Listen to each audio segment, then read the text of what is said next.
So hello and welcome back to Live Life Fearlessly. I'm your host, Amanda Gervasi, and today I have a special guest. I'm sitting down with Wayne Skinner. He is a Toronto real estate agent. And what's interesting about him is he has not taken the traditional path to his career and to his many successes in life. Wayne's story isn't the perfect resume kind. If you know anything about him, you'll know that he dropped out of school. He hustled through the DJ life. He worked for Canada Post. And then he turned all of that into a multi-million-dollar real estate portfolio. He's a Scarborough kid. He's a dad. He's a watch collector. And he is a diehard Leaf fan. Wayne is currently with Century 21 in Toronto. Let's get right into it because there's so much I want to discuss with you. And he's such an interesting person. If you don't follow him, you need to. And I will attach or link all of his socials and any way you would need to get a hold of him. So I'll link that all for everyone. Hi, Wayne. Welcome. Hey, buddy. How are you? Nice talking to you again. It's been a while. It's always a pleasure. Yeah, it's been a while. It's nice. We finally were able to figure out or coordinate a time for you to come on my show. Yes, I'm looking forward to it. Your show's doing awesome. I'm so proud of you, man. Like, this is obviously your Thank passion. I know you. you were into the singing. We've obviously spoken on a personal level as well. The kids are doing great, and I'm just happy to hear from you. Thank you. Yeah.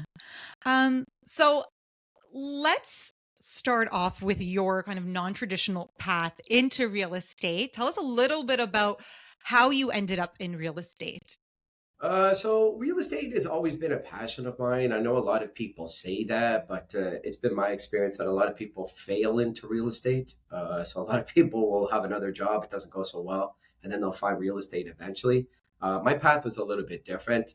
Just growing up, I always looked up to real estate agents, and I thought they were the smartest people in the world. You would see their faces on like billboards.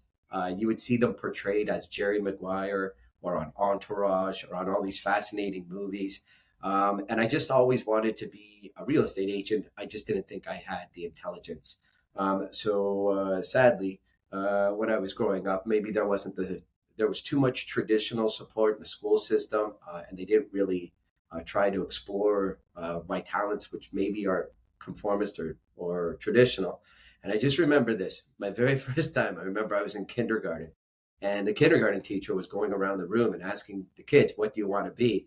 And like you would hear, an astronaut, a hockey player, a doctor. And when it got to me, I just said owner.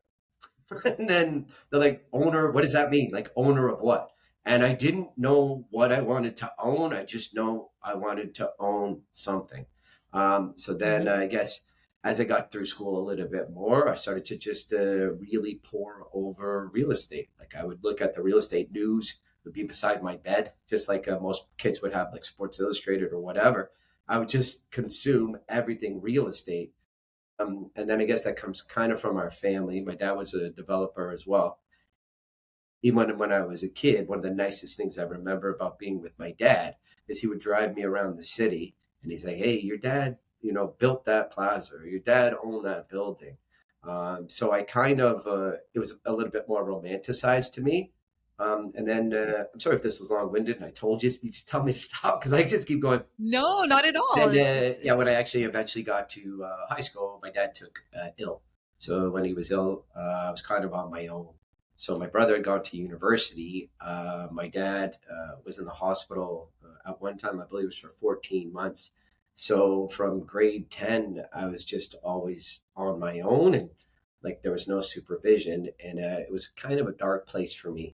And I remember I would still do my best to go to school, but then I would tell the teachers like all the time and like, what do you want to do? Or like, if you don't study now, like if you're not going to get into university, you're not going to get a good job and everything else. And I kind of looked at them and I asked, I'm like, well, that's what you did. Like you studied really hard. You went to a university, you borrowed a bunch of money that you didn't have to try to apply for a job that's not there. And I'm not being rude at all, but if they knew how to be wealthy, then they would be wealthy. They don't know how to be wealthy. That's why they're teachers. So like just going through the parking lot at the end of the day, these are the guys that tell me that I can't be wealthy. But if they knew how to be wealthy, they would. And if I go into the parking lot, like I'm looking at Toyota Corollas and like a Jeep Wrangler, and I'm like, well, these guys don't know how to be wealthy, or else they would be. So I kind of rebelled a little bit, but my education is the most important thing to me in my life. It's just I didn't learn my education through school. I just started to hang around people who I wanted to be like, whether it was wealthy people in the neighborhood or like people that I looked up to. I would listen to them. And then the other thing is I was a voracious reader. Like I was looking back on this the other day, and this might sound funny, but we used to have something like 25 years ago, 30, 40 years ago called Amway. Do you remember that Amway thing? Did you ever hear about that?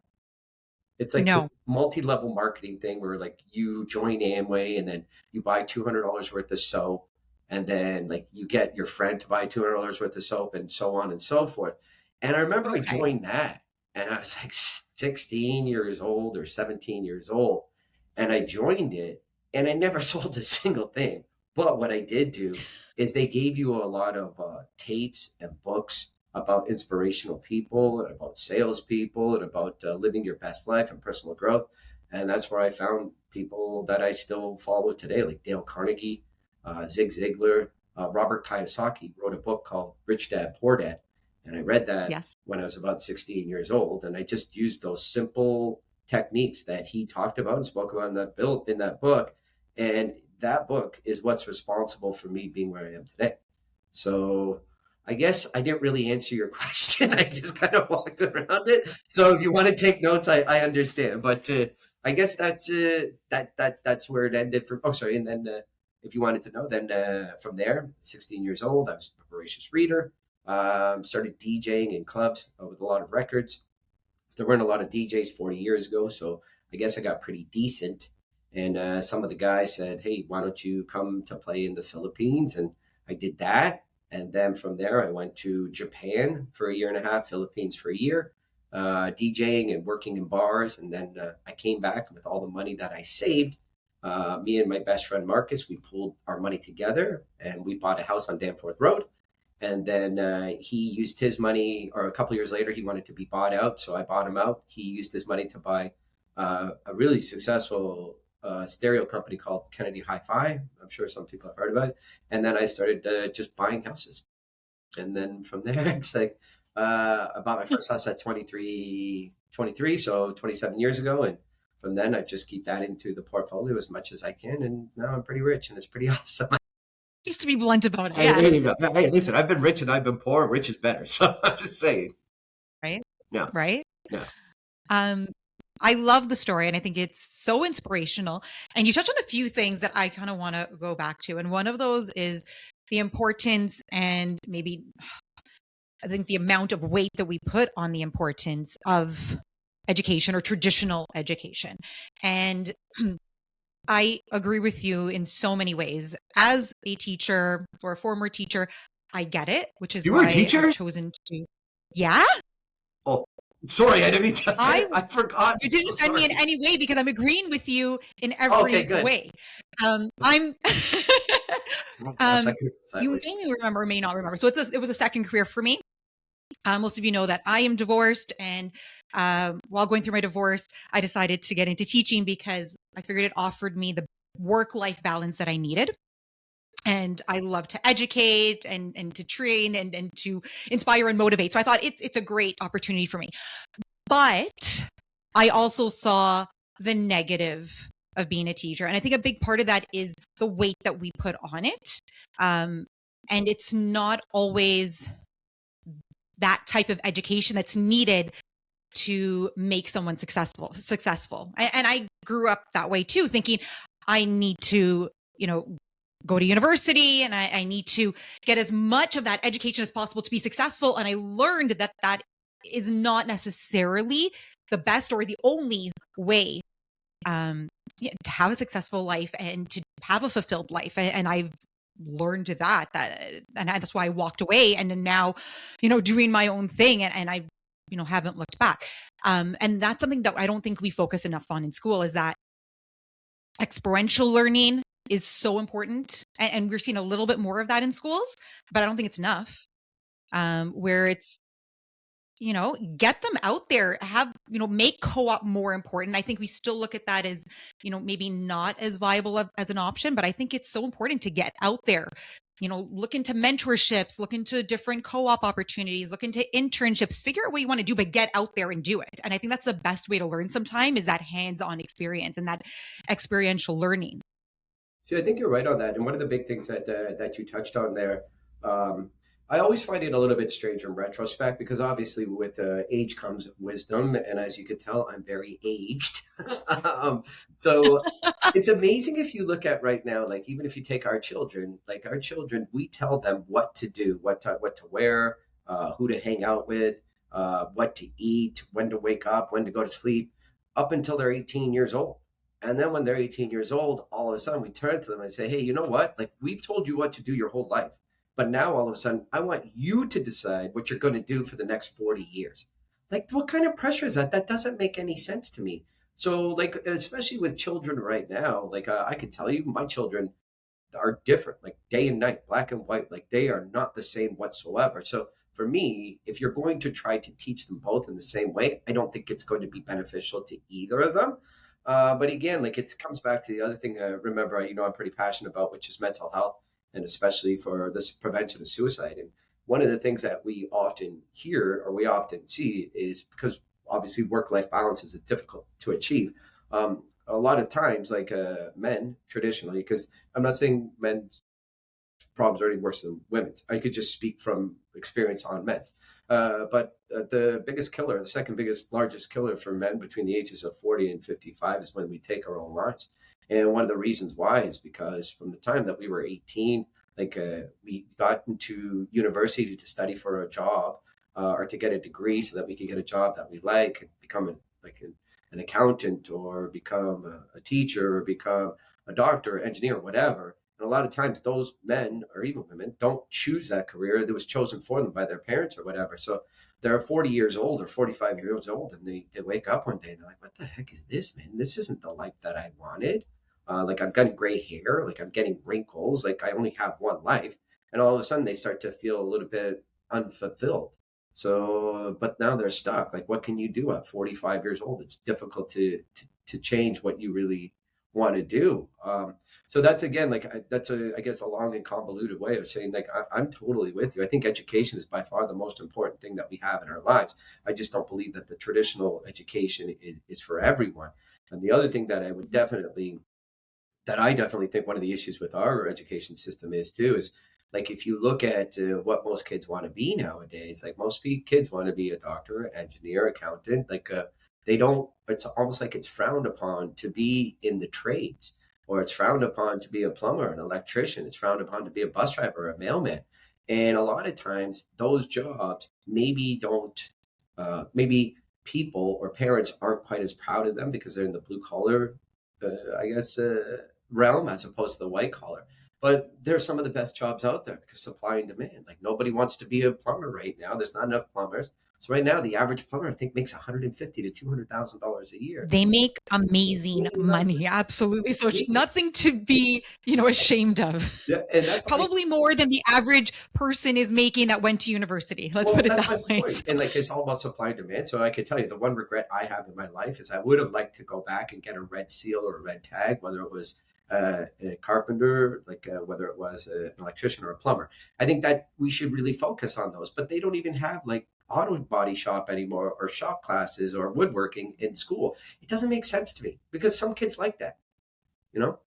So that's my only problem with the traditional school system. And again, Amanda, I apologize. I know I kind of bounce all over. So you'll ask me a question and then my brain just like squirrel. It kind of just jumps all over. So no, that's okay. I love it. Okay, perfect. And it keeps it interesting. There you go. You see again, I told you might have to make notes. It's all good. It's all good.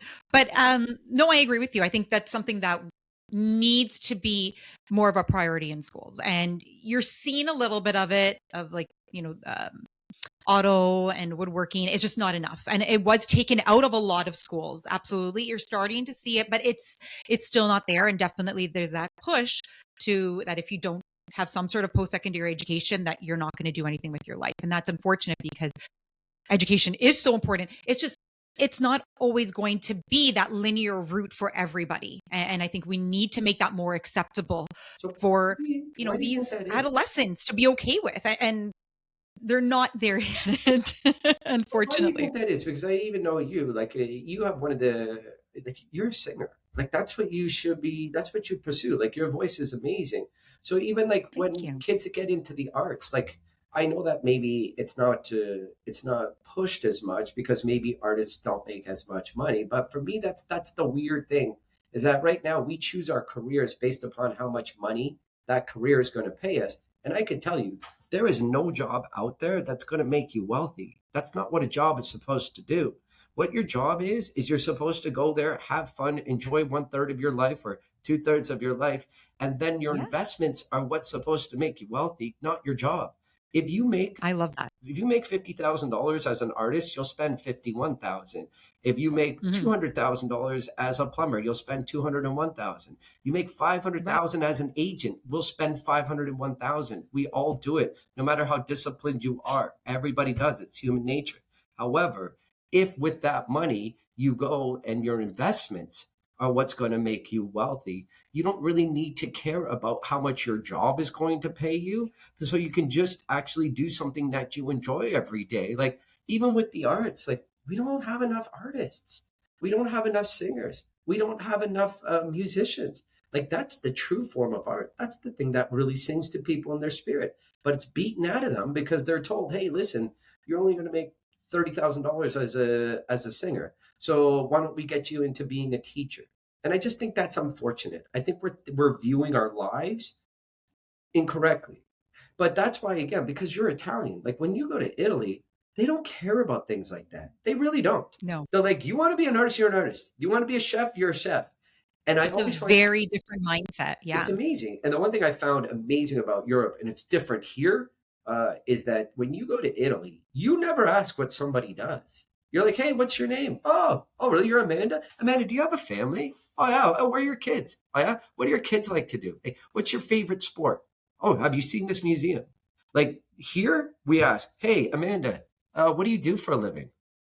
It's like a It's qualification. true. That's one of the first questions that comes out of Always. Like, people. it Rather than doesn't matter. talking to them and getting to know them, it seems to be It's what their name is and then what do you do? It's always, hey, what's your name? It's What do very you do? Where do you live? So we call yeah. those qualification Yeah. questions, right? So what do you do? Now I know how much money you make, and that's how much respect we're going to give you. Where do you live? Oh, this is how much wealth you have. Like to me, it's I don't know. Like obviously, this is the society we live in. It's just I notice that I do these things too. So it's just like little changes that you get. So back to the education thing. Like I think maybe with education, we should be exploring other parts of the world.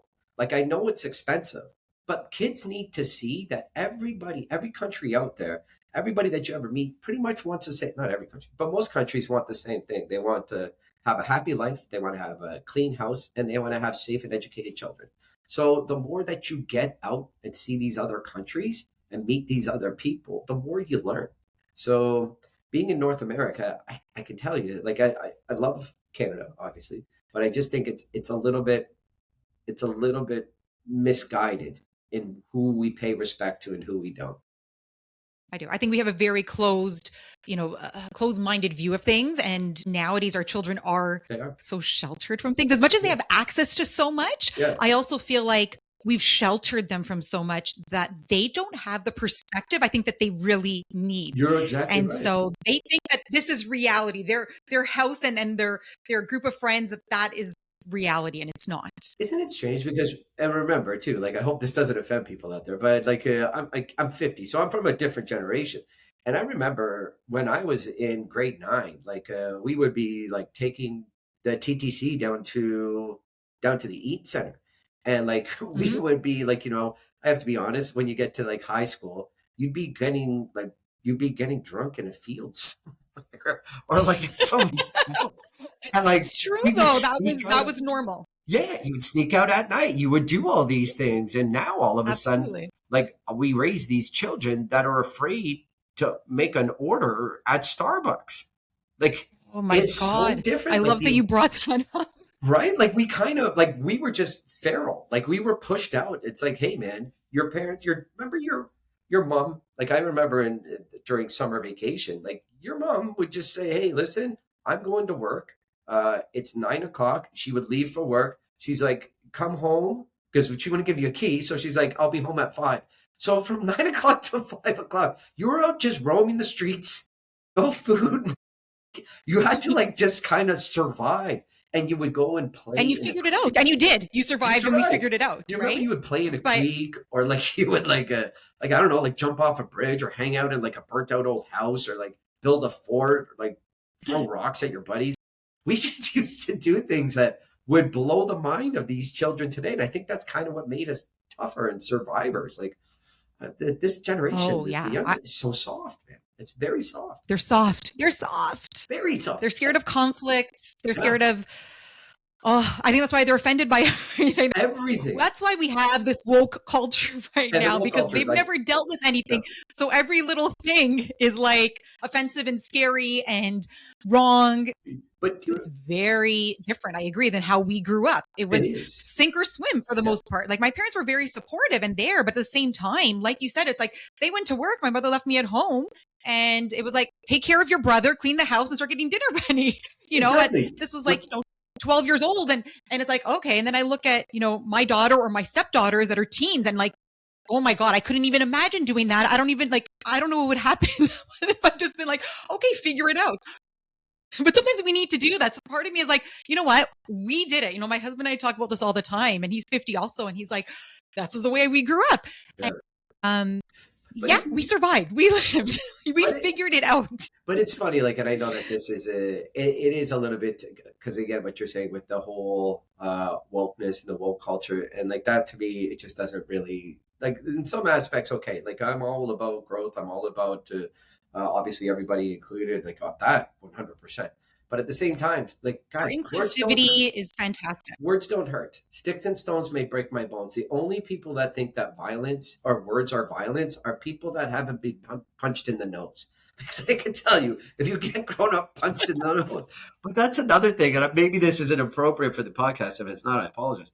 It's the same thing. I was talking to somebody the other day, and it was about the bullying. Like bullying, drastic bullying is awful, absolutely awful, and Absolutely. it needs to be taken away. Like especially if somebody is really offended or really really hurt.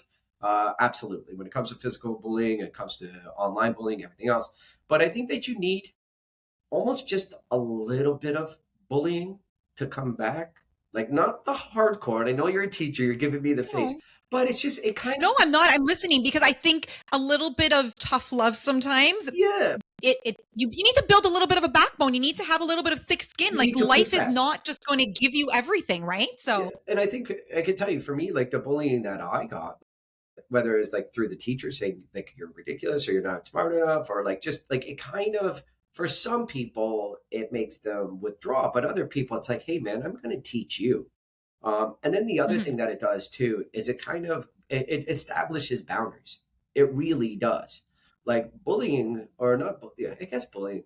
Like if you said something or if you did something, you didn't need, like today you get canceled. Before you Yeah. got bullied.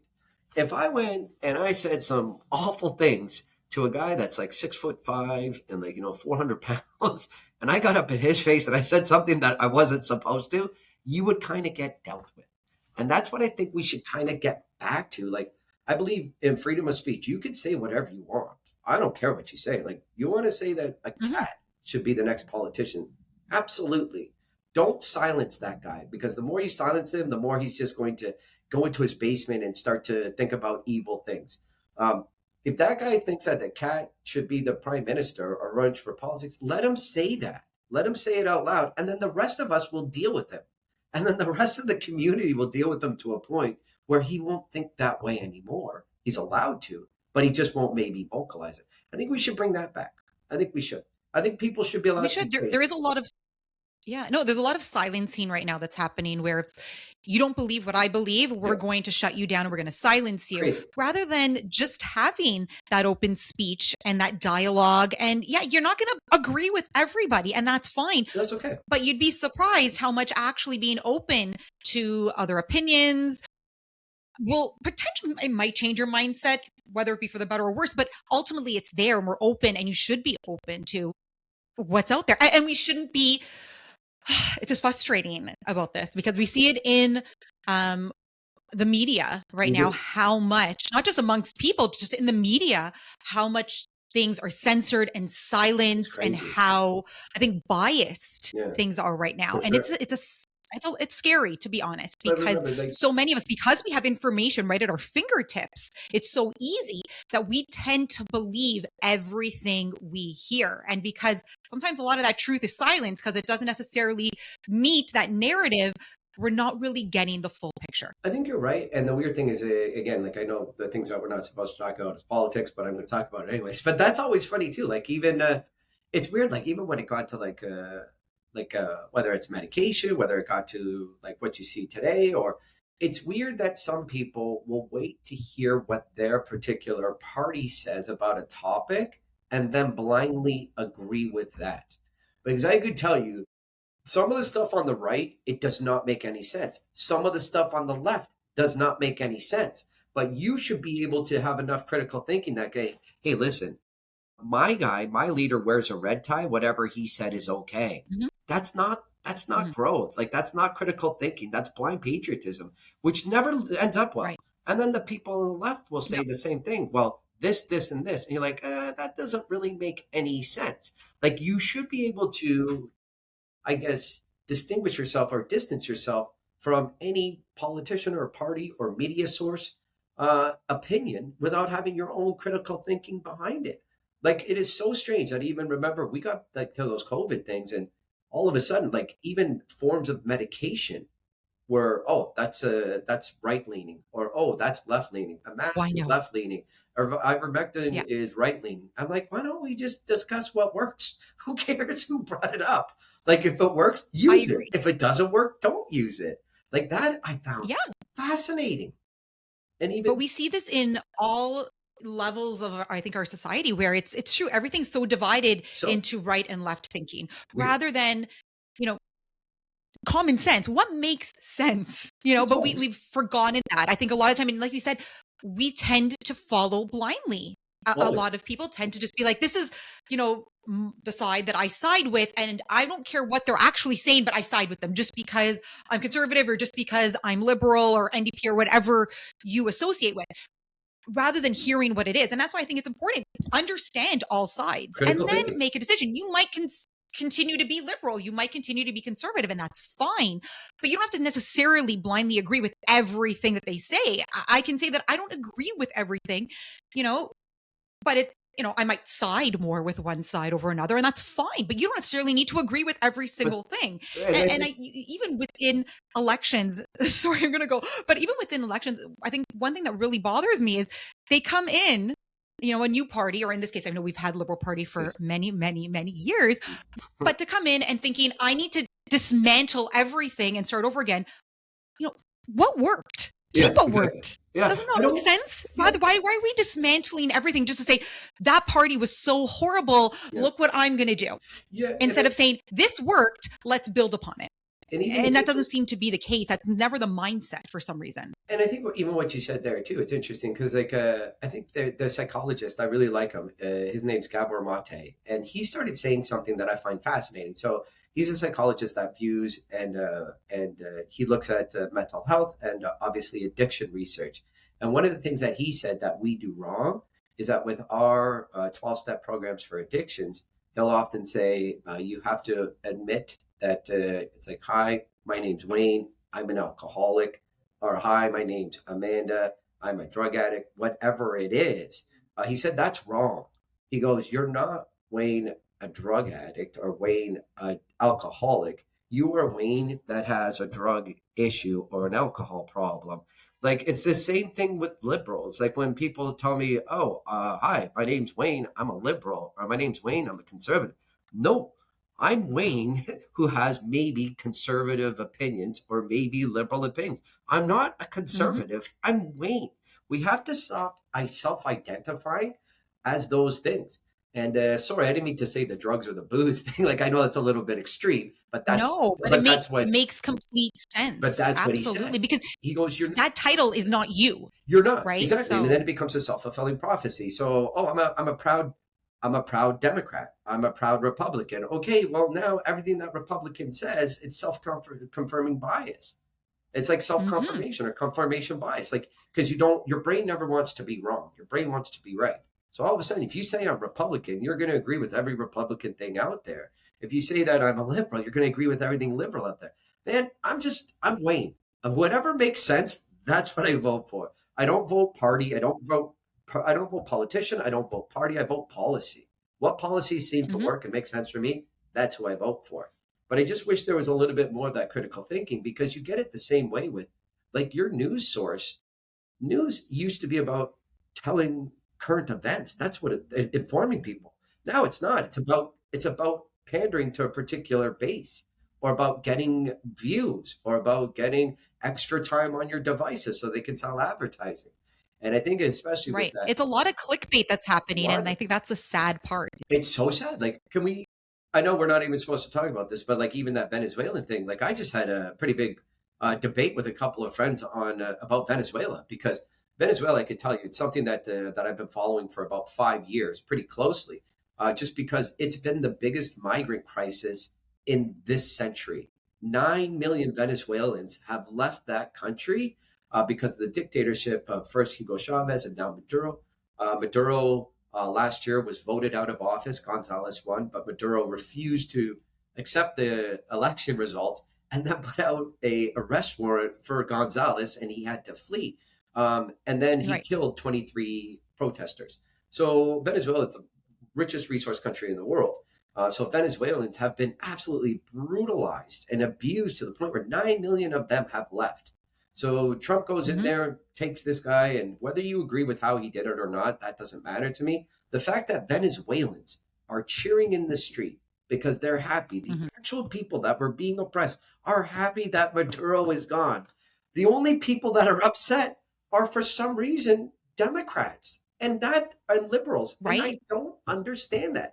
Like I thought we were all for helping out these people. Like I don't. You can argue with the way Ex that it was done. You definitely can. But I think I'm No, just and I like, agree, you can argue with the way it was done, but you're not living that reality. right? And so I almost feel like how can you go out there and protest something when that is not your reality? Yeah, those Okay? people want him They gone. are happy. Yes, and Yeah. but the weird thing is, do you notice even like what I said there? The strangest thing is, if I said right now this country that's been abused by a brutalized dictator, all of a sudden that dictator was removed, and the people are cheering, the people are happy. This murderous dictator has been removed. That's something that everybody can cheer. But all of a sudden, we are so divided that if you're a Democrat, you don't like it. If you're right leaning, then you do like it. I just like it. Yes. I just like it for the Right. Venezuelan It people. Like doesn't I thought, have to be one side or the other. but it's I so weird. agree. But don't you find that weird that the people that don't like it are on one side of the political aisle? Like that to me, that's strange. Like you can agree with like Donald Trump or Mark Carney or disagree with them all you want. I don't care. For me, it's just like what makes sense. Like I don't care about the guy Exactly. that's doing what makes sense. So I don't know. I I digress. But that was one thing on. No, it makes complete sense because you're absolutely right. It just there always seems to be that divide, and one person does something or one side does something, the other side it's like they have to Weird. take It's the just opposite approach rather than saying that made sense, you made a difference. You right. can't acknowledge it, and I'm sure a big part of it, especially with the Venezuela thing, is because it was Trump. Of course. Let's, I think, be honest about it, Yeah. because there's just you have such a great divide of you Yeah. either love him or you hate him, Yeah. and we know the left hates him. Yeah. So, But you know, even that I can tell you. and I think a big part of these protests, and we're seeing it here. Like Yeah. I'm sure you heard about the protests Yeah. at the U.S. consulate, and I thought that this is what is Yeah. happening. It to me it's strange. Like I think in the end, I think who we like again. I don't care who did it. I really don't care if it was Trump. I don't care if it was Biden. I don't care if it was Trump before or Obama, Bush. Like whoever did it, I don't care. It had to be done. So like he got removed. Fantastic. The people are happy. Fantastic. It's just weird that the second that people hear that the Republicans were responsible for it, they're against it. And then the Mhm. Republicans hear that something else is for it, they're for it. To me, it was the right thing to do. I don't care who did it. It had to be done. I agree. Yeah. I agree. It was just the right thing to do. It Yeah. So, made sense. and why is And that such, can I ask, why is that such a controversial opinion? The right thing, when I you're don't think it doing should be. morally the You're right. right, It's become so yeah, it's controversial, weird. but it shouldn't be, It shouldn't be. It's right? morally the right thing to do. Morally the right thing. So we did it, fantastic. And then some people don't like it because of the person that executed the actual mission. But I digress. It's funny. Now we're going to, It is you are funny. getting canceled. I know that's every time. Every time. You should hear the conversations my husband and I have. I behind would closed imagine doors. it. I would imagine they got to be pretty good. I'm like, oh, geez. But I think, in all honesty, the sad truth is you can't have a lot of the time honest conversations Yeah. anymore because of that fear of being canceled. Because Which something is like weird. this that shouldn't be controversial at all. You can have different opinions, and that's perfectly fine. But I don't find this a controversial topic, and yet it's become that way. And that's just because, unfortunately, the way our society has become, we've become so sensitive, and we've become so, Yeah. I think, It's almost like, divided and we, in our political ideals that yeah. we can't just distinguish what makes sense. What is common sense anymore? I think we've just lost that. We lost that reality. And we lost the humanization too. Like it's weird. Like Yes. even when you go back to, like, I remember one of the biggest political things that we've seen in our generation that I had to speak to my children as well, was that Charlie Kirk thing. Like whether you agree with Charlie Kirk or not, like that's up to you. I don't care, whichever. But the guy was murdered in front of his children, and he was an American who believed in nonviolence because he believed, tell me your opinion, use your words, and convince me if I'm wrong. And if you're wrong, he wants to keep having these conversations because when you stop talking, that's when bad things happen, like violence. And like some people were actually cheering the death of that man, cheering the death. So many people were cheering. Like that's, where's the humanity? Like, you know what? I could tell you. Exactly. Yeah, like there's one politician in recent history. There's one politician who I disagreed with more than any, but and that would be Justin Trudeau. And I could tell you, he's my leader. I would never want any violence to befall him. He was my prime No. minister. I wanted him to do well, but like I'm not like that. I would never want any No, violence. but he's a human. Why would I? I'm not going He's a human being. to. He's He's dead. not some evil person. I may not agree with his decisions that he made, but he's not some evil person. We know this. He's not a malicious person. I don't think that about him, and I don't want him dead. You know, nor should we want Charlie Kirk dead. And the fact that so many people were outright cheering, and it was strange. it was disgusting, the stuff that I heard. It was just too. And like, and there were people that like they were proud about it, and I could tell you, it's just, but political ideology aside, I think I'm a human being first, and I always find it really, really strange. I know the things that we're not supposed to talk about are money and politics and religion. Those are the three things, and there's the three things I love talking about. But on that point, it's actually funny. So I know that sometimes, because I talk about money a lot, and some people don't like it or they consider it rude. But the way that I've always said that is that right now, if you know how to make an apple pie and you don't tell me how to make that apple pie or share with me a recipe, I think you're being a bad friend. I don't know how to make an apple pie. I don't, but I know how to make money. So if I don't share how to make money with you, I think I'm being a bad friend. To me, it's the same thing. Whatever strengths you have as a friend, you should be putting out there to make sure that everybody around you or talking to you or anybody that wants to can benefit from your knowledge and your experience. Like it's one of those things that you have to learn. That, well, again, I'm older. I'll say wiser. You only win by surrendering. That's number one. Number two, you only, or I've learned this. I only keep my wealth by teaching other people. I only keep my positive energy by teaching or sharing my positive energy with other people. I'm only able to learn. It took me a long time, but I was able to learn to love myself by teaching other people to love themselves. Like, so that's why I'm an open book. If I've got something that you can use, yeah, come to me. It's yours, man. Like, it's yours. The only way that you keep what you have is by giving it away. And that's kind of what I mean by you. The only way to win is by surrender. Like, you have to live a life of abundance, not of lack. Whatever I could do to help you, man. Yeah, perfect. And it's strange too, because when you were talking earlier about mentorship when it came to school, like I mentor, believe it or not, I mentor a lot of people. And like that's kind of a little bit strange to me because like the whole time growing up for my first, 20 years on the earth or 23 years on, maybe even 30 years on the earth, I didn't think I had a lot to give that way.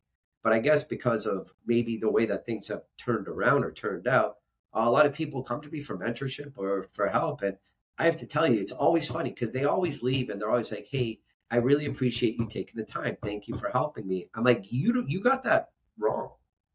This is more beneficial for me than it is to you. When I can help you, that helps me way more than you coming to me for advice. You coming to me for advice helps me. It's not the other way around.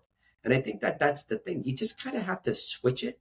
But I think you know that. And that's why when you talked about it earlier, the reason why you became a teacher is because you like to help to educate people or to guide people, or it was a good fit because you're always trying to help people. And I guess I don't know how we got on this from Charlie Kirk to this. I don't even know how we got on. But again, like I think it's like one of those things that you kind of learn the older you get. It's just you only get back what you give. And it's the secret of the world. Mhm. It's a universe. Yeah. Makes sense? I absolutely agree with you. Yeah. Yeah. I guess it's hard Um, to figure out the questions for me next because I just keep bouncing all over. we keep on just bouncing around everywhere. I Yeah, just know. like we should do like like put a bunch of like questions in a hat, rumble it up, and then take a question out. Pretty much. And then it'll be just as random as Oh, this. So just it's yeah, and then I probably won't answer that, but I might answer the question you asked me like 30 minutes ago. yeah, right? I love it. Oh goodness. Um no, but it's good. It's all good. But well, I think your connection though with Charlie Kirk, I think, is that he was an educator. And in Yeah, the end, he was he's a preacher. preaching and spreading what he believed, but at the same time, open to hearing everybody else's. So I mean, it's like what you're saying as a mentor. He's going out there, but he's getting just as much back, right? So it went both ways. I think anybody that really listened to him and Yes. watched um, But his you see campus. what you touched on there too. The most important thing that he had an amazing skill, and like he was very good at debate. He was very articulate. He was smart, intelligent. But his greatest skill is he listened. He listened. If you said He something, listened. he would listen to you. He didn't cut you off. He Mhm. would allow you to speak. Whereas some people, the second you start to say something that maybe they don't agree with, they cut you off completely. Like all of a sudden, they shut Mhm. down their critical thinking and don't allow you to finish what your statement is. And again, I got to be honest. Like there's a lot of things that I really agreed with. There were some things that I didn't agree with, but I have to be honest. There's never been a human being on earth that I've agreed with everything they said. Even myself, like in retrospect, there's a lot of things I've said in my life that I'm like, yeah, I was pretty fucked up when I said that. Like, maybe I shouldn't have said. So there's nobody. But Like it's so, true. it's true. Like you have to like. There's nobody that's perfect. There's nobody that I completely agree with. But I think in general, what the way that he allowed people to speak, and he wouldn't say, and he would never say you're wrong. He would just say, okay, well, this is our perspective, or this is this, and he would use questions. He's like, well, what do you think about this? And I noticed that even when sometimes I get into little like debates back and forth, I'll always every single reply that I make, I always write at the end, no question mark or thoughts question mark. Like I don't Mhm. know everything. Yeah. I really don't know everything. I don't. And the world doesn't revolve around me. And if there's a situation where I'm wrong on something or there's a different perspective, dude, yeah, like please let's talk about this. I'd rather speak with people that I don't agree with because that's how I learn. Like if I just talk to people I Yes. agree with every day, that's an echo chamber. Like I don't need an echo chamber. My exact thoughts bouncing back on me. Let me hear all perspectives. So I Yes. don't know. Like Being it, challenged is how you learn, right? yeah, So, especially when you have two individuals or, multiple individuals that you're speaking to that are open to yeah, hearing those different perspectives. And really, that is how you learn. That's how you challenge your way of thinking and how you challenge yourself. And that's the only way you're going to grow. yeah. And the interesting thing about Yeah. that too is like you also like with you start to learn that two things could be right at the same time. They can't, and a lot of it is just perspective. Like I think there was that one, and I know it's just a meme. We probably shouldn't be calling this up, but it was amazing.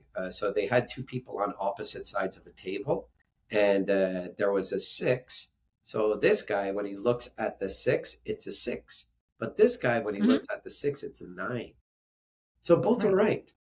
Both are right. It's just a different perspective. So instead of just shutting that guy down right away, I'm like, okay, well, let me hear. Why do you think it's a nine? So the more that I listen to him as a nine, he's like, well, this, and this. Why don't you come over and look? And then that's the whole thing, that if we could have empathy and view the world from where that guy is viewing the world from, all of a sudden what he's saying makes sense. But you only get that if I'm willing to listen to you and try to view the world from what you're saying. If I just automatically say, no, you're wrong, it's a six, and I'm not willing to be empathetic and go over to see his perspective, then we're never going to get anywhere. We're just going to keep butting heads. So just little things like that you kind of learn as you get older. Is this about real estate anymore? I don't know. We've completely diverged. Right? It's fun though, man. It's fun. But you're right. I think that's what it's. I think people have become so, like I said, intertwined in their own beliefs, and unfortunately, we've turned into such a self-centered society that I think a lot of the time it's like, I need to get my point across, and I need to be right, and I'm not going to listen to you until I get my point across. And that's become the mentality. And so, we need to sometimes, I think, take that step back and just listen. And that's why, a lot. Again, and that's why I like a lot of the things that, and I can tell you, I have friends all over the place with a lot of different opinions. And that's why I just try to listen to them. I'm like, that doesn't, the second I hear it, I'm like, that doesn't make any sense at all. But let me try to understand it from your perspective. Let me try to learn something from you. Why is it that you think this? And then at the end, I'm like, hey, man, I still don't agree with you, but at least now I tried to view it from your side. Sure. I have a better understanding maybe of where you're coming from. So. Yeah, which only helps us, right? Like it helps you as a person too to evolve. And I think, absolutely. You know what? Did I tell you, or maybe you saw my thing. I don't know if we're talking about this. I did. Have you ever heard of ayahuasca? Yes. Yeah. So I went to Peru in November on a I was going to bring this up, so I'm glad that you brought it up. I was going to bring up your Peru. But let's talk about it now. But this ayahuasca, so it puts you in touch with, it allows you to look at yourself from a different perspective. It's almost like out of body. Mm-hmm. And you look at the things within you that are out of alignment. Because I think everybody knows. You truly know when you're out of alignment, when you're not happy, when you're sad, when you're too stressed, when you're too anxious, when you're drinking, when you're doing all of these other things or sad or whatever it is. It's because you're living out of alignment, and you will know exactly why you're out of alignment. However, here, when these things or when we really know why we're out of alignment, we'll be able to distract ourselves with money or like a vacation or like a joke or a TV show or like a phone call or whatever. But with that ayahuasca, when you take it, you have to face everything. You have to focus on it and it won't go away. So I have to tell you, it was incredibly, incredibly difficult for me. It was hard, but it was the biggest self-growth experience I've ever had in my life. It was amazing. And it kind of... And you did this with like a practitioner? Because I know that, if I'm not mistaken, like it has to be mixed correctly or it can be dangerous. Yeah, so... Correct? The place that I went was really clinical. So I was in the Andes Mountains and with a Peruvian or Inca shaman. And then there was 2 doctors on site, and then there was 2 healers on site. So you had to take your blood pressure. They checked your vitals. Then you took the medicine. And then from there, they wouldn't let you go back to your room until you took the medicine. Sorry, took the vitals again and your blood pressure, your heart monitor, and everything else. But it was amazing. And I could tell you the biggest thing that I learned that I'm carrying into 2026 is that I now know the 2 most expensive things that I've ever had in my life are my pride and my ego, because they have cost me more than anything. So I got that clarity through that experience. So it was. I heard amazing things about it. I have a friend of mine that went to Costa Rica or goes there quite often. Yeah, they do it there too. And yeah, they do. And he was like, you need to try this. Yeah. And so I'm like, I had done some research about it several months ago. And I'm like, oh, this does sound definitely something that I'm intrigued about. So it's on my list of things to try. But I know that it's... It's medicine, and it's got to be treated with the reverence of a medicine. Like it's not for fun. Like you don't do. No, it's not for fun at all. No, that's why I'm saying. Like I'm assuming you did it with like proper practitioners that know what they're doing, because it's not something like recreational, and it's not something necessarily be safe. And it's not safe unless it's done properly. True. So from what I understand, and like they said, like it was in The retreat was fantastic. It was like they had the medical facilities there, but not to the point where it took away from the spirit of being connected. And I have to tell you, of all of the, because I think I've told you I'm pretty vocal about. I'm a large mental health advocate, and I've had my struggles with mental health. I've been on medications. I've done a lot of therapy, a lot of rooms, a lot of group work.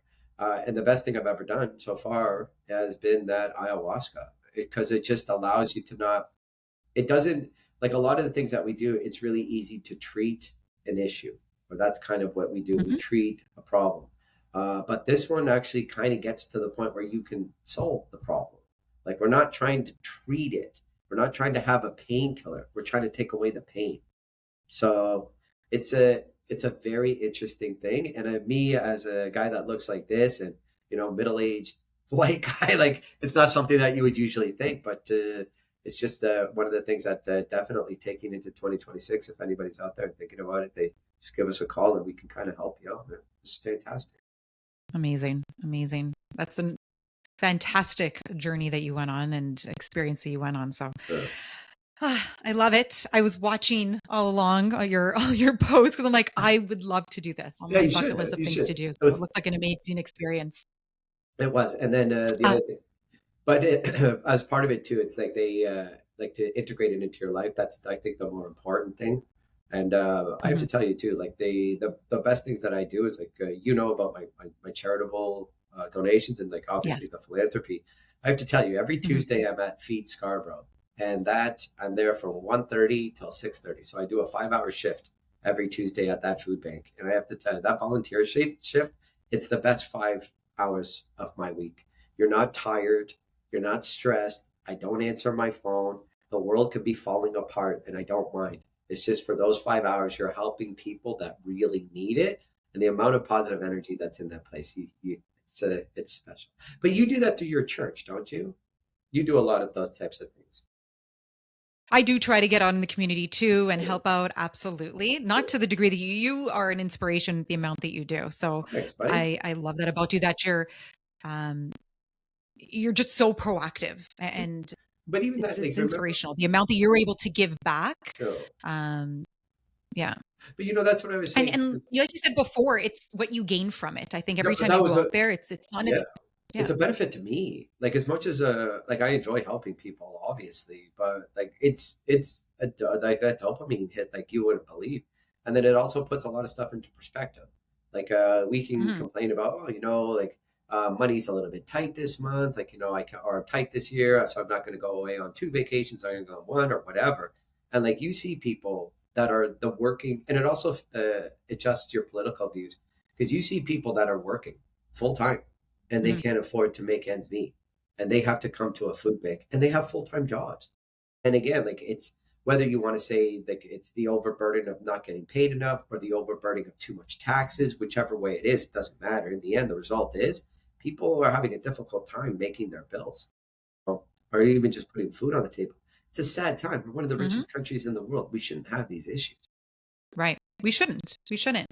Um, considering talking about that, you've traveled quite extensively. Yeah, What's something I think that you have seen, whether it be throughout the United States and throughout Europe, wherever you've been, that you think we should be adopting here to help yeah. this? It's a bit of a crisis, this living crisis that we're in right now, because the affordability is insane right now. So, what should we be doing here in Canada, specifically in Ontario, because it's a little insane here, that we can do that you've seen? Because I know you've traveled a lot.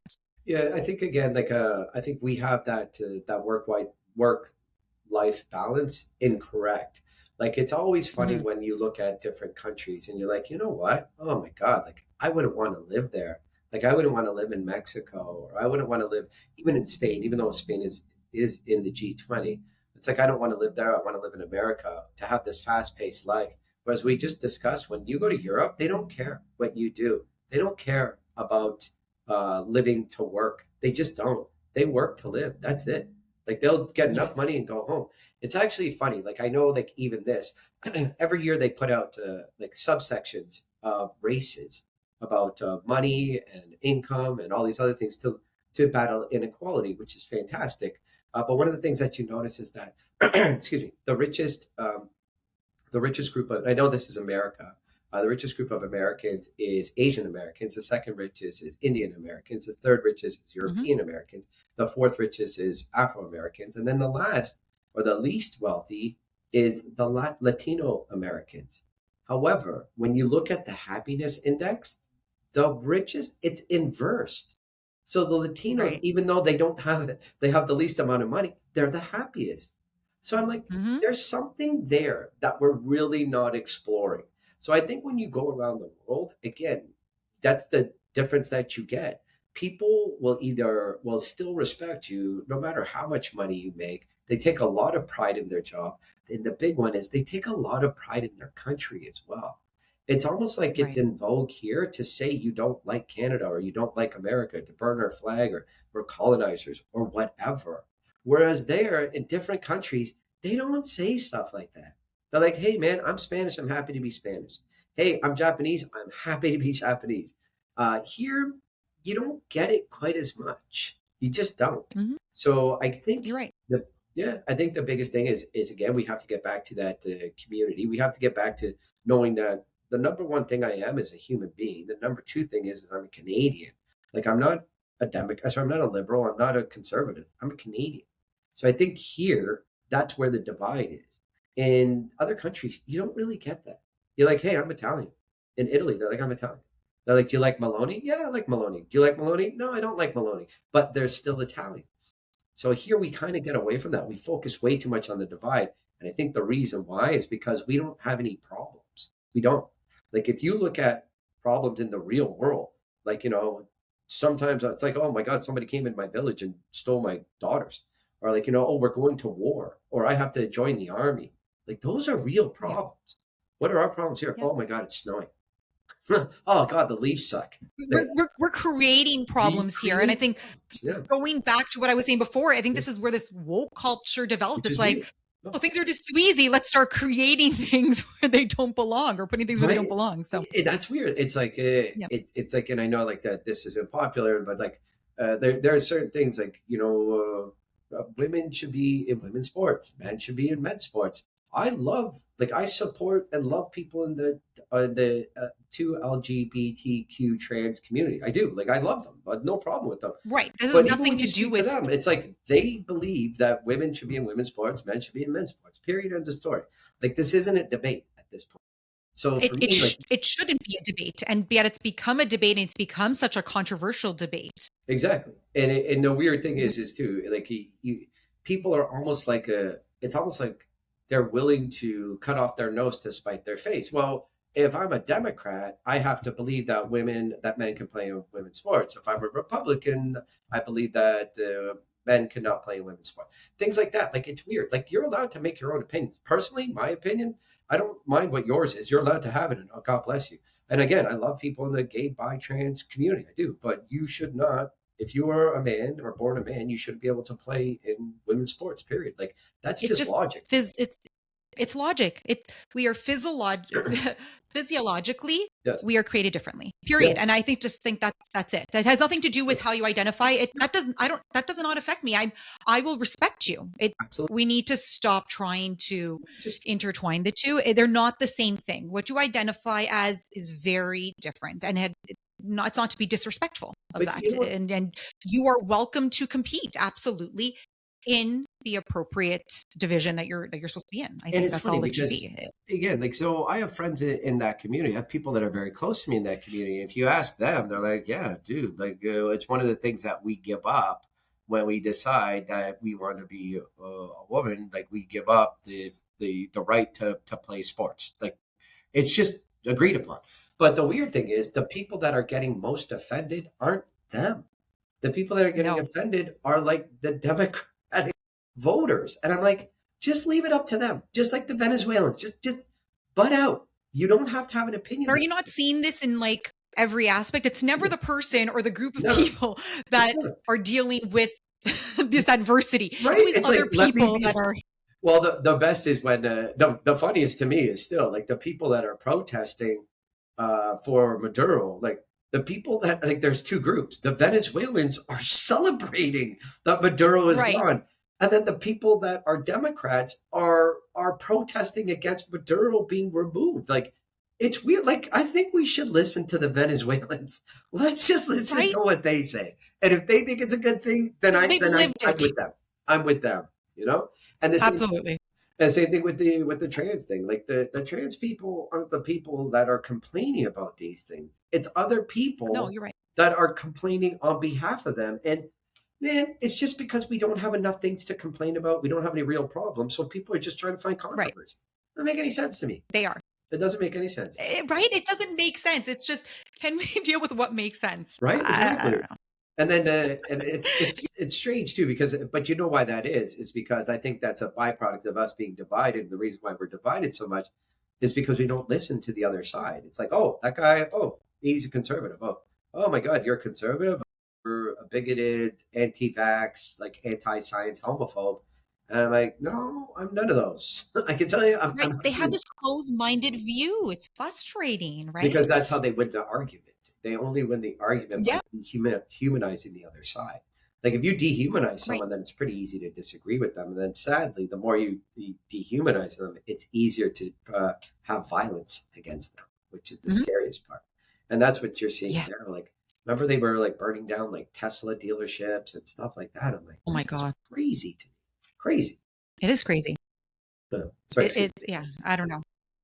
I don't get it why there has to be the divide. It doesn't make sense to me. I have me. friends, I know many people, even people within my own family that have different political views. We're Yeah. fine. We get along. It Yeah. doesn't, I'm not, oh my God, you're a horrible person because you No, believe this and I believe that.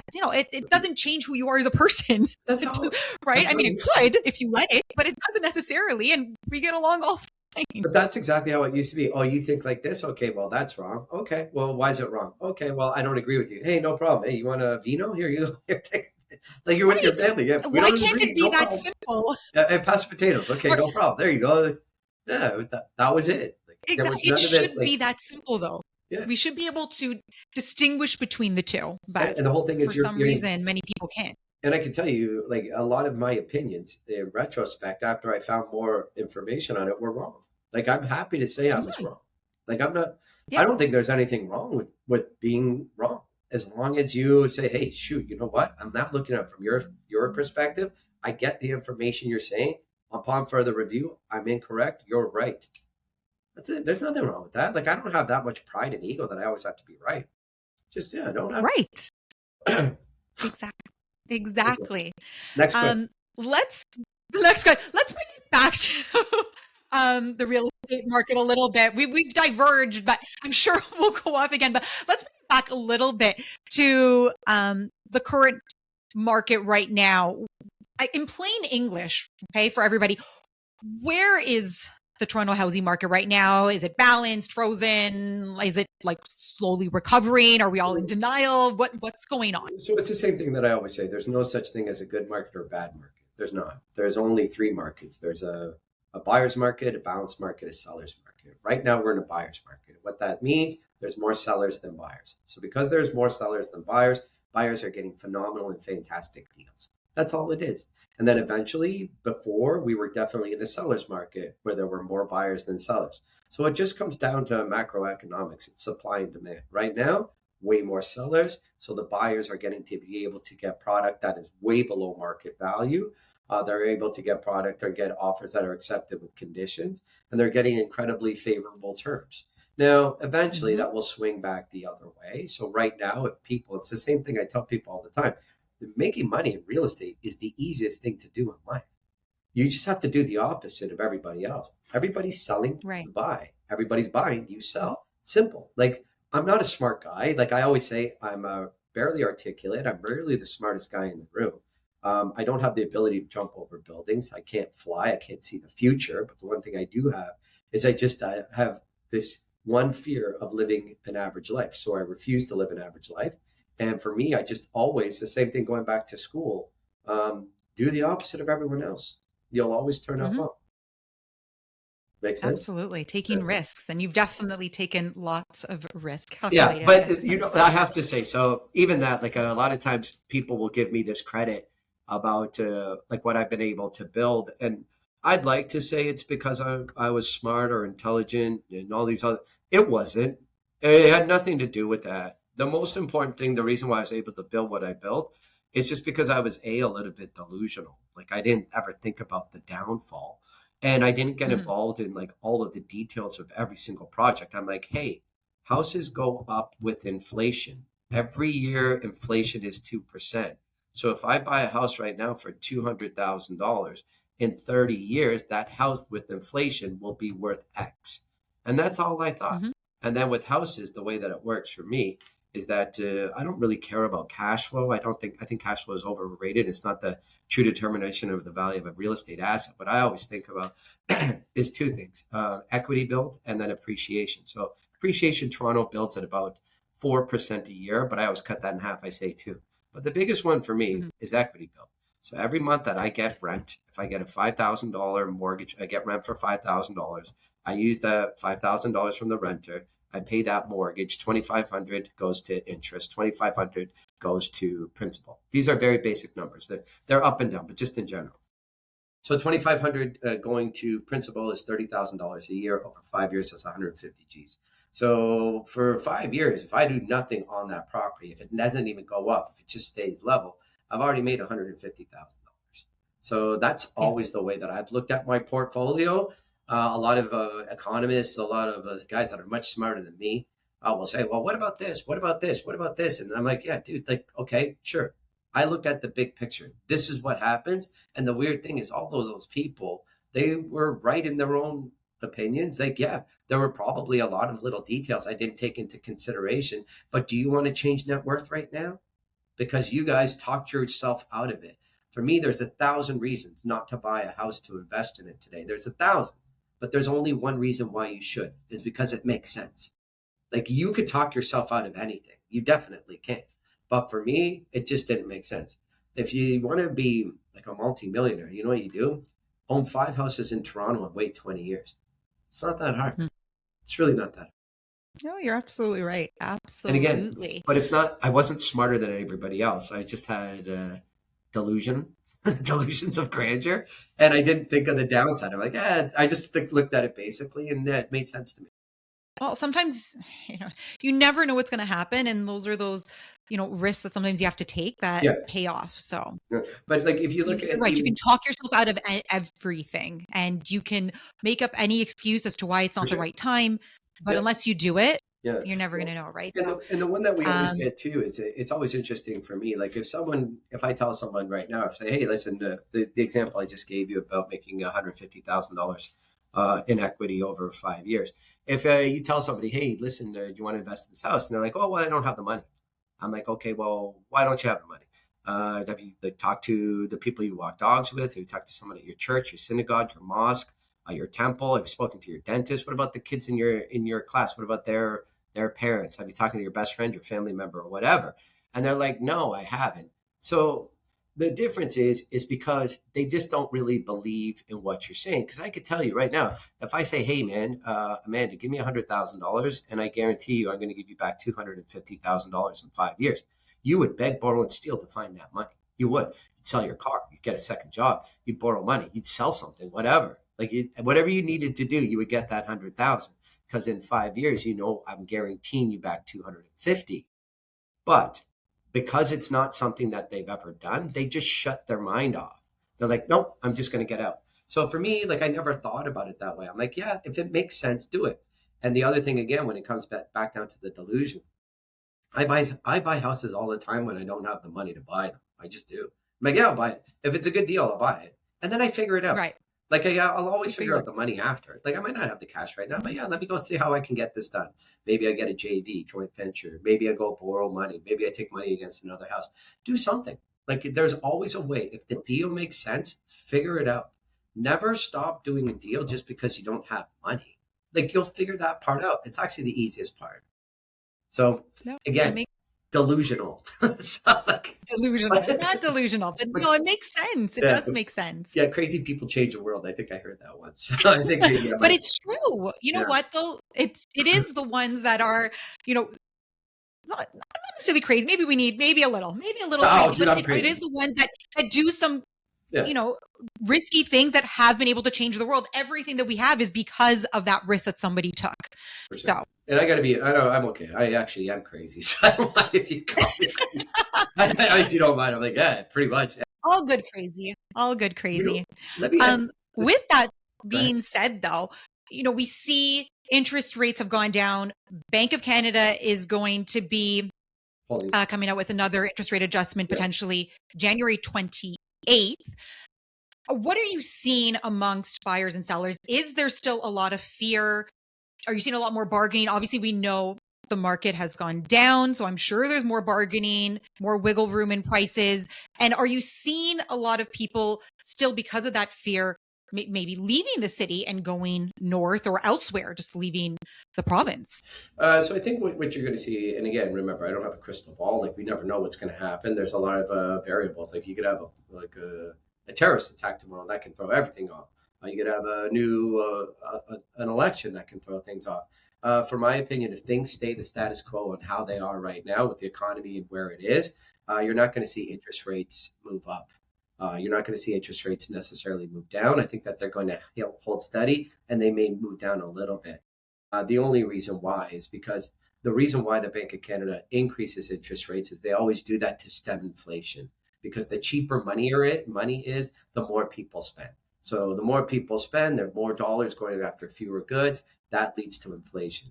So that's why the Bank of Canada will always want to keep inflation at about 2%. So if inflation's too high, we raise interest rates. Now, if the economy sucks, we lower interest rates to stimulate people to go out there and spend money.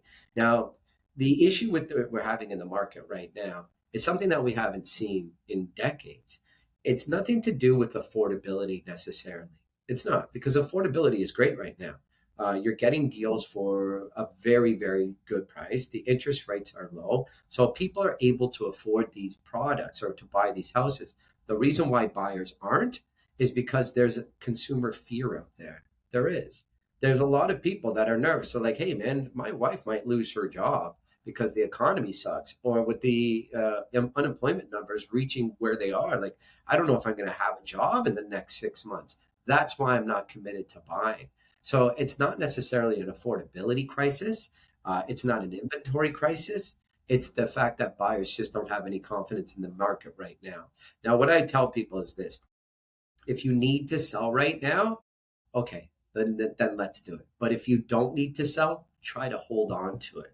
But the people that this is going to benefit the most, I'm telling you, is if the people want to take the next step up the property ladder.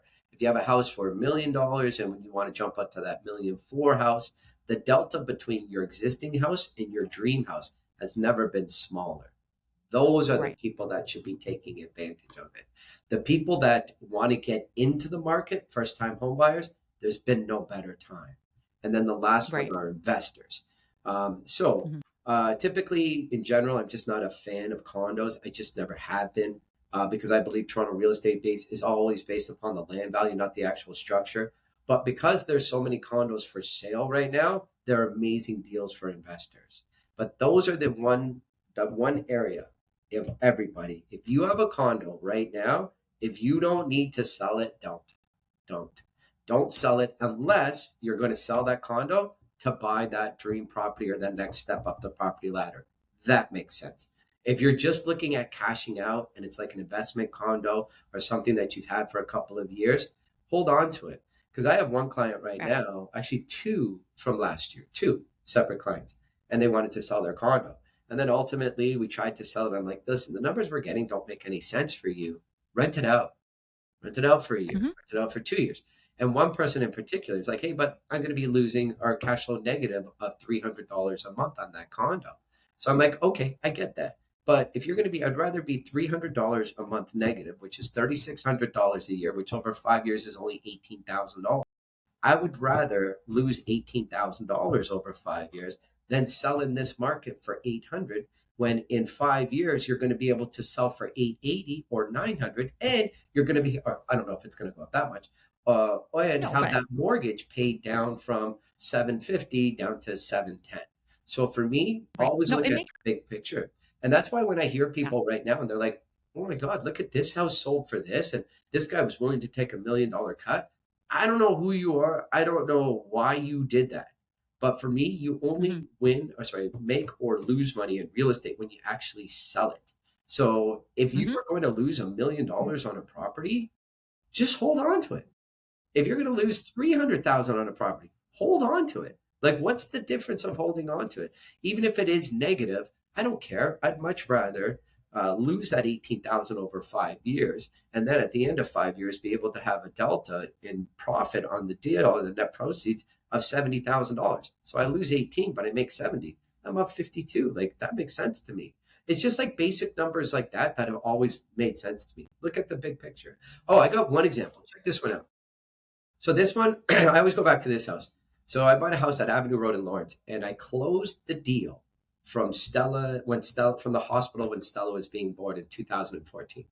June 2nd, 2014, I actually closed that deal in the hospital while she was born, and it's amazing. So that particular deal I bought for, I think it was 630 or something great, and I had a mortgage with Laurentian Bank that was all set up.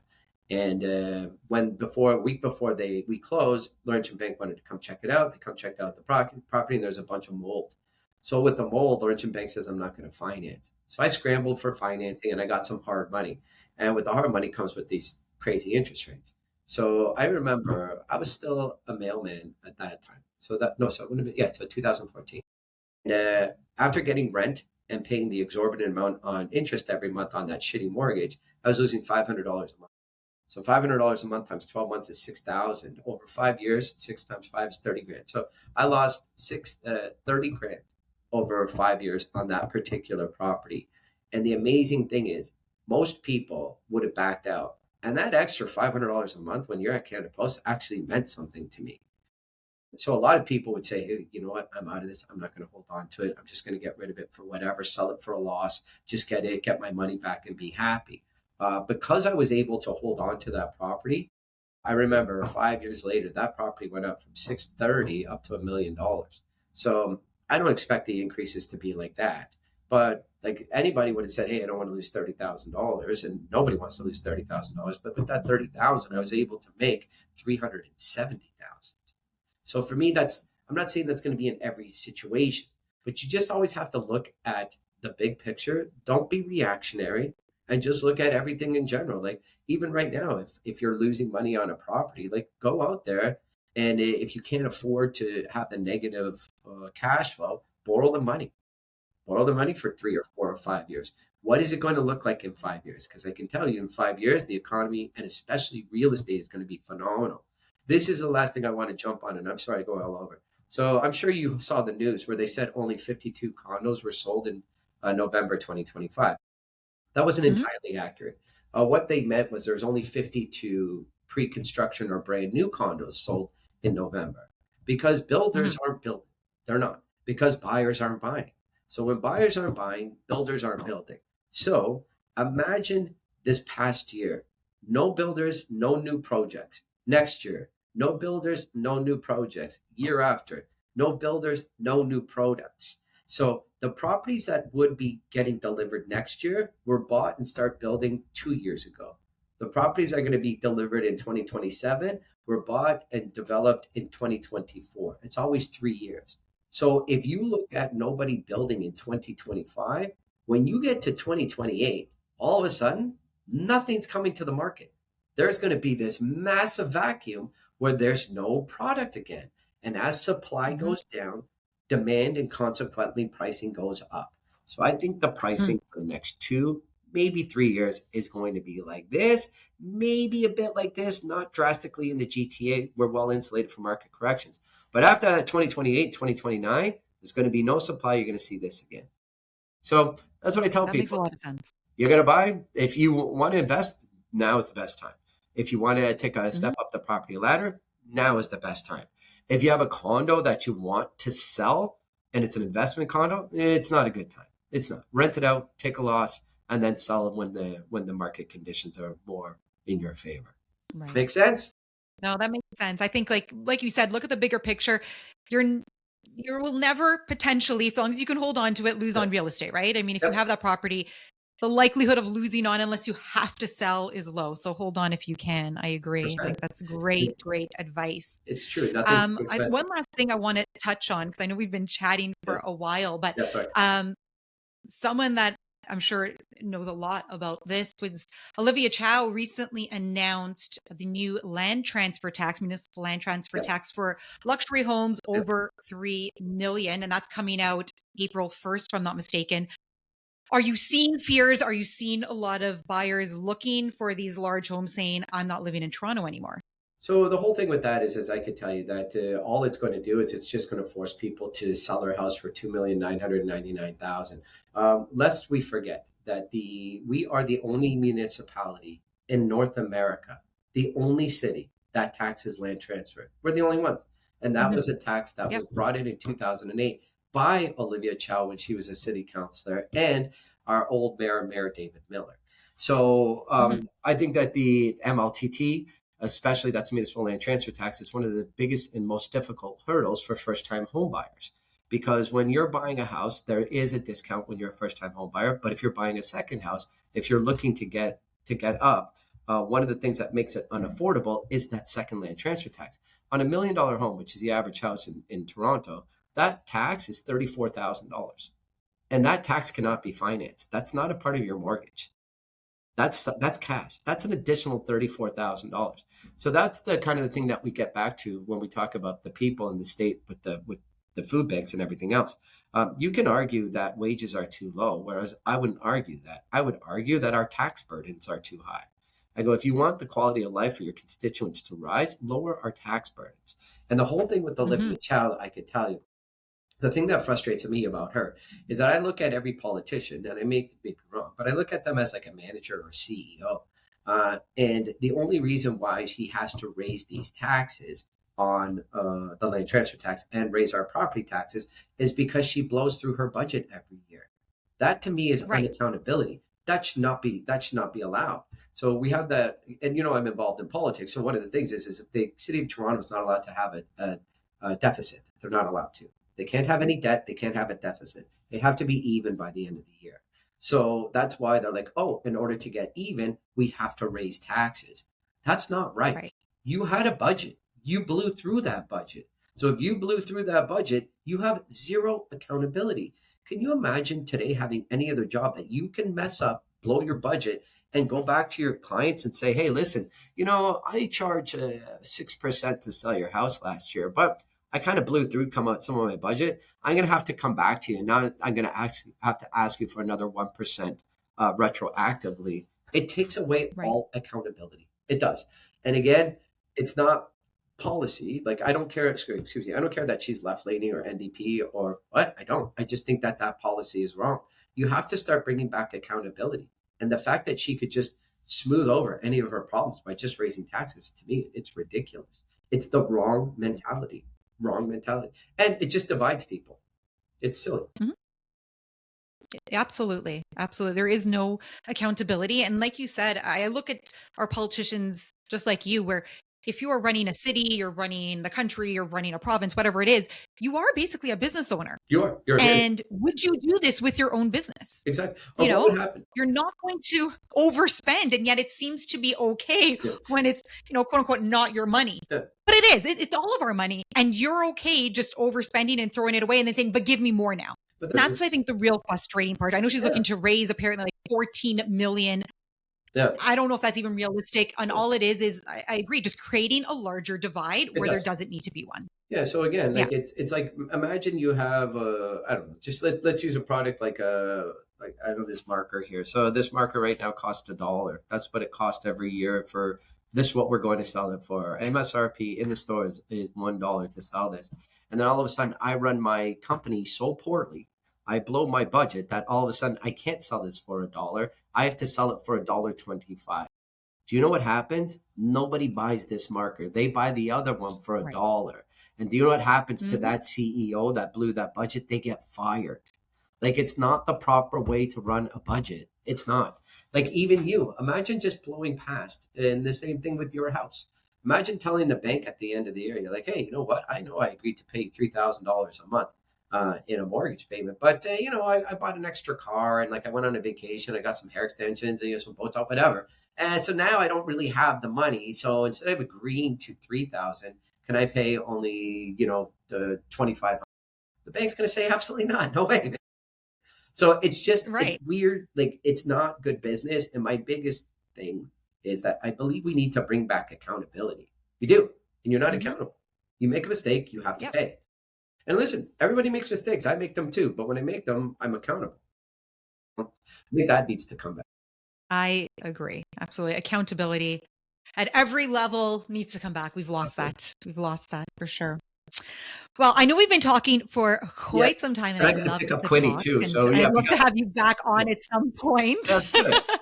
um, but I do want to thank you so much for joining me today, Wayne. Is there Awesome. any last thoughts you want to share Oh, before yeah, just the we last one end? is the most important thing to me again is just the mental health. And I could tell you that mental health is something that affects us all. And it's the one thing that I'm most happy and most proud of in my entire life. So if anybody's struggling out there, I got to tell you, there definitely is help.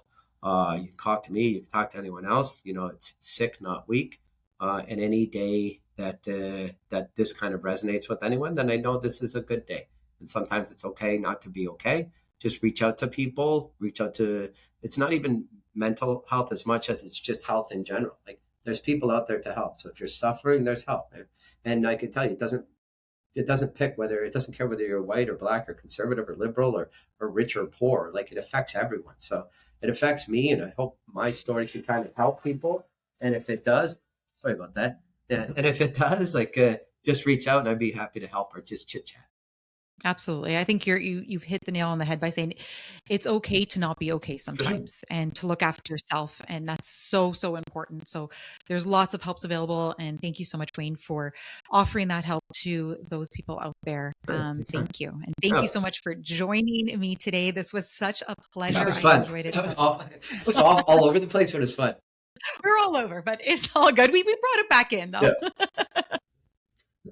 Thank you so much, Wayne. Have a great rest of the day. You And too. again, I'll link all of Wayne's socials and any ways you can contact him because he's a great resource and a great realtor and a great friend. So thank you again to Wayne Skinner for joining me today on this episode of Live Life Fearlessly. Again, my name is Amanda Gervasi. And if you found value in today's episode, please like, subscribe, and share it with someone to keep the conversation going. Again, this wraps our episode of Live Life Fearlessly. Until next time, stay awake to what's really going on around you. And remember to stay bold, stay curious, and always live life fearlessly.